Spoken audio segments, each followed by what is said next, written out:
অনেকক্ষণ ধরে কিন্তু আপনার বদমাইশি সহ্য করছি, আর আজকের পর থেকে আপনার আমাদের এই দোকানে আসবেন না, জানেন এখান থেকে।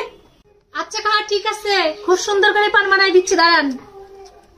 সুপারি কি কাঁচা নাকি? একটু কাঁচা দেওয়া, একটু মিষ্টি দাও। আচ্ছা ঠিক আছে, দাঁড়ান।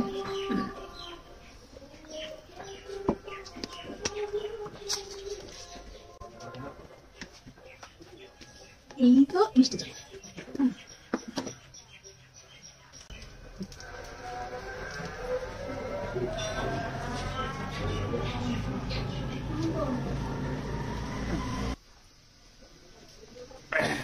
এই যে লেন আপনার পান। মিষ্টি দাও দিছো? হ্যাঁ দিছি, সব ঠিকঠাক দিছি, দেখে লেন। আচ্ছা আর কিছু লাগবে? আর কিছু লাগবে না, যাও। হাতটা ধরছেন, হাতটা ছাড়েন। কথা শোনো, কথা আসতো হচ্ছে, তুমি এত সুন্দর একটা মাইয়া, তুমি চার দোকানে চা বেচো দেয়। শোনেন, আমরা হচ্ছে গরিব মানুষ, আর গরিব মানুষের না সকল কামই করতে হয়। ভাই কয় টাকা বেচা কেনা করে সারাদিন? ওই হয় সব আসে 500 টাকা দিয়ে এই সময় দিন চলে। আর বাপের কি টাকা পয়সা কম আছে কাছে? তুমি যে ব্যবসা করে মানায় না, তোমার সাথে গেটার সাথে যায় কি একটা শাড়ি, 2 নাম্বার 2 টাকা শাড়ি করছো। কথা করছেন মুখ দিয়ে কর, গায়ে হাতে কথা কিসের জন্য? হ্যাঁ আমি কথা বুঝো, রাগ করো কেন পাগল? শোনো, আমি এক কাজ করি,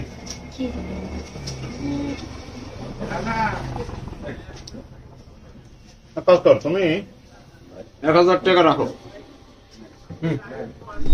1000 টাকা রাখবো মানে? এটা মনে করো আমি তোমার গিফট দিলাম, এটা কি দাও, এটা রাখো।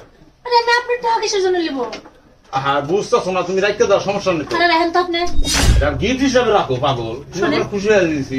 আমরা গরিব মানুষ তো, আমাদের তো গিফট টিফট লাগে না, সৎ পথে উপার্জন করে টাকা পয়সা নিই। আপনার কোনো কিছু লাগলে কোন সেটা দিচ্ছি, তার যা বিল হয় সেটা দেন। আমার তো তোমার লাগবে, বুঝতেছো না? ছাড়েন, আমার কথা তো শুনবা তো রে ভাই। ছাড়েন না, আমার কথা শোনা আছে, মানুষ তুই মানুষ দেখেন আমরা গরিব মানুষ। রাখো রাখো, টাকাটা রাখো। টাকা রাখবেন না। শোনেন, অনেকক্ষণ ধরে না আমি আপনার বদমাইশি সহ্য করছি, আপনি যা খুশি তাই করবেন নাকি? হ্যাঁ আমরা গরিব মানুষ, পেটের দুঃখে আমরা কাম কাজ করি, তার মানে এই না আপনারা যা খুব প্রস্তাব দিবেন আমরা এটাই শুনবো। হ্যাঁ আমার বাপ নাই, এই দোকানে আমি আর আমার মামলা চা বিক্রি করি, পান বিক্রি করি, কিন্তু আমাদের চরিত্র খারাপ না। আপনাদের মতো বদমাইশের লোক এদিক সেদিক ডাকলি না, আমরা এদিক সেদিক চলে যাই না। আর একখান কথা ভালো করে মাথায় রাখবেন, যদি এরপর কোনোদিন দেখছি না যে আপনি আমার হাত ধরছেন বা আমার কুপ্রস্তাব দিচ্ছেন, ওই দিন কিন্তু আমি আপনার নামে চেয়ারম্যানের কাছে বিচার নিব।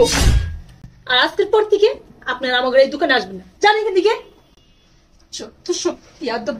বেরো বেরো, আপনার মতো কাস্টমারের না কোনো দরকার নাই আমাদের দোকানে।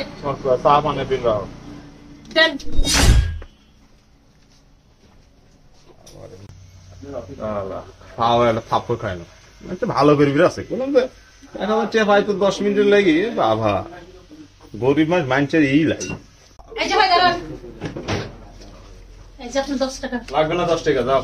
শোনেন, যা করতে থাপ্পড় মারলাম। আর আমরা না কার থেকে 2 টাকা নিই না, বলেন আপনার 10 টাকা। আর একটা কথা বলবো, হয়তো আমি আপনার গায়ে হাত তুলছি, এটা আমি ভুল করছি, আমি মানি, আমার একটা মাফ করে দিন। আর হ্যাঁ একটা জিনিস ভাবেন তো, আজকে যদি আমার এখানে আপনার বোন থাকতো, আপনি কি করতেন? এইভাবে কি আমার হাতটা ধরতেন? আর আমার ভাই থাকলে এটা দেখলে কি আপনার সুন্দরভাবে ছেড়ে দিত? আর একটা কথা, আজকে যদি সত্যি আপনি আমার ভাই হইতেন, তাহলে কি এইভাবে আমরা হাত ধরতে পারতেন? আমরা এইভাবে খারাপ প্রস্তাব দিতে পারতেন? পারতেন না। বলি কি, আমরা মেয়ে, আমরা গরিব অসহায়, কিন্তু আমাদের একটু সম্মান করা শেখেন। মেয়েদেরকে দেখলে এরকম উল্টা পাল্টা প্রস্তাব না দিয়ে একটু সম্মান করে নিজের বোন ভাবতে শিখেন, তাতে ভালো হইবে। মাফ করে দিবেন, আমি আমার ভুলটা বুঝতে পারলাম, আমি জীবন আর কোনোদিন কার সাথে ব্যবহার করবো না, মাফ করে দিবেন। আচ্ছা ভাই ঠিক আছে, ভুলের কাছে মাফ করে দিবেন। আচ্ছা আপনি আমার মাফ করে দেন, রাতের মাথায় আপনার থাপ্পড় মারছি। ভুলে গেছে, আমি আর কোনোদিন এই কাজ করিনি, কানে দিয়ে তবা করছি না, আমি জীবনে কোনোদিন কার সাথে ব্যবহার করবো না। আজকে থেকে আমি তোর বড় ভাই, আপনি আমার বোন। আর এই দোকানে যদি কেউ ডিস্টার্ব করে আমাকে আমার জানাবে, আমি তোর ভাই না, বাইরে জানাবে। আমি এক সালেরও বাঁচতে দিতাম না, একবার সব ঠ্যাং ভেঙে দিতাম। দুইটা আমি কান্দে তো দোষ দিতাম, আমি আমার জীবন তো শুধু করতে পারবো। আচ্ছা ঠিক আছে ভাই শোনেন না, বুঝছিলাম কি তখন ওই যে রাগের মাথা কইছি না আপনি আর এই দোকানে আসেন না, কই কি আপনি এই দোকানে আসেন, আর যদি কোনো কিছু লাগে আমি তাহলে আসবো আমার না, আমার বোনের দোকান না, আমি আসবো সবসময়, সব খেয়াল রাখবো তাতে কেউ ডিস্টার্ব না করে ব্যবসা করো। আচ্ছা আর ঠিক আছে। করতে বলতে হবে। আমি তো দেখছো আসলে কোন মানুষের না খারাপ হয় না, মানুষ না বুঝতে পারে এরকম উল্টো পাল্টা কথা কয়। আমি জানি আমি যে থাপ্পড়টা মারছি হয়তো তো আমার অন্যায় হয়েছে, কিন্তু এই মানুষটা তার ভুলটা বুঝতে পারছে, আর কোনো মেয়েরে এরকম উল্টো পাল্টা আর প্রস্তাব দিব না।